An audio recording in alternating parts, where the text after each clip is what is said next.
పుట్టుకతోనే వినికిడి శక్తి లేదు, మాటలు కూడా రావు. కానీ అతని కలలు, ఆలోచనలకు మాత్రం ఎలాంటి అడ్డంకులు లేవు. చదువు 8వ తరగతికే పరిమితమైన అతని సృజనాత్మకత మాత్రం ఇంజనీరింగ్ ప్రపంచాన్నే ఆశ్చర్యపరుస్తోంది.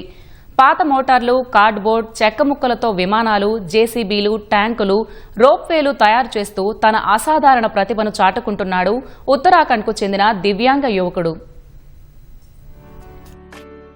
ఉత్తరాఖండ్ పిథోరాగఢ్ జిల్లా రాయాగోల్ గ్రామానికి చెందిన 30 ఏళ్ల శంషేర్ సింగ్ పుట్టుకతోనే చెవిటి, మూగ.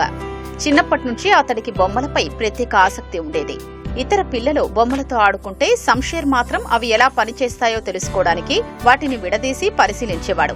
ఈ అలవాటే అతనిలో యాంత్రిక పరిజ్ఞానంపై ఆసక్తిని పెంచింది. మాటలు రాకపోయినా, వినలేకపోయినా చుట్టూ జరిగే విషయాల్ని గమనిస్తూ నేర్చుకున్న శంషేర్ క్రమంగా యూట్యూబ్ వీడియోలు చేస్తూ సాంకేతిక పరిజ్ఞానాన్ని అర్థం చేసుకోవడం ప్రారంభించాడు. ఎలాంటి ఇంజనీరింగ్ శిక్షణ లేకుండానే స్వయం కృషితో ప్రయోగాలు చేస్తూ తన ప్రతిభను మెరుగుపరుచుకున్నాడు.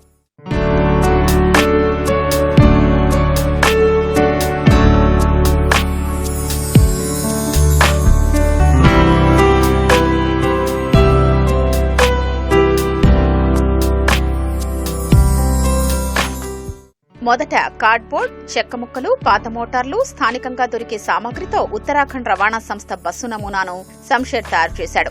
ఆ తర్వాత కార్లు, ట్రక్కులు, డంపర్లు, జేసీబీలు, చైన్ డ్రైవ్ ట్యాంకులు, రోప్వే ట్రాలీలు, తేలియాడే ఇళ్లు, జలయానాల నమూనాల్ని సృష్టించాడు. అతను తయారు చేసిన చాలా నమూనాల్లో పనిచేసే లైట్లు, హారన్లు, ఇండికేటర్లు కూడా ఉన్నాయి.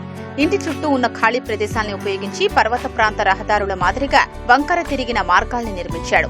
వాటిపై రిమోట్ కంట్రోల్తో బస్సులు, కార్లు, ట్రక్కుల్ని నడిపిస్తూ పర్వత ప్రాంతాల్లో డ్రైవర్లు ఎదుర్కొనే సవాళ్లను చూపిస్తుంటాడు.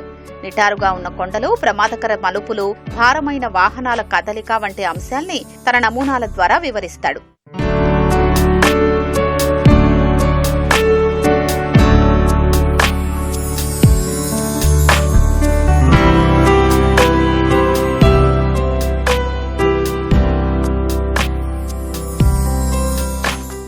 శంషేర్ ప్రయోగాల్లో విమాన నమూనా ఒక ప్రత్యేక ఆకర్షణ. ఒకసారి ఎంతో కష్టపడి తయారు చేసిన విమానం గాల్లోకి ఎగిరిన కొద్దిసేపటికే పేలిపోవడంతో అతను తీవ్ర నిరాశకు గురయ్యాడు. అయినప్పటికీ వెనక్కి తగ్గకుండా మళ్లీ కొత్త ప్రయోగాలకు శ్రీకారం చుట్టాడు.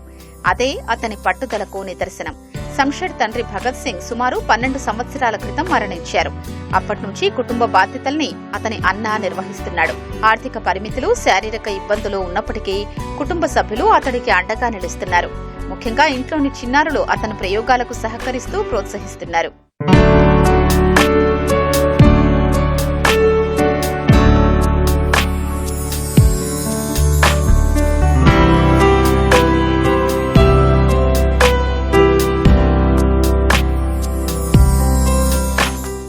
సుమారు 2 ఏళ్ల క్రితం కమ్ము పహాడి అనే యూట్యూబ్ ఛానల్ నడుపుతున్న ఒక స్థానిక యువకుడి సహకారంతో శంషేర్ సోషల్ మీడియాలో ఖాతా ప్రారంభించాడు.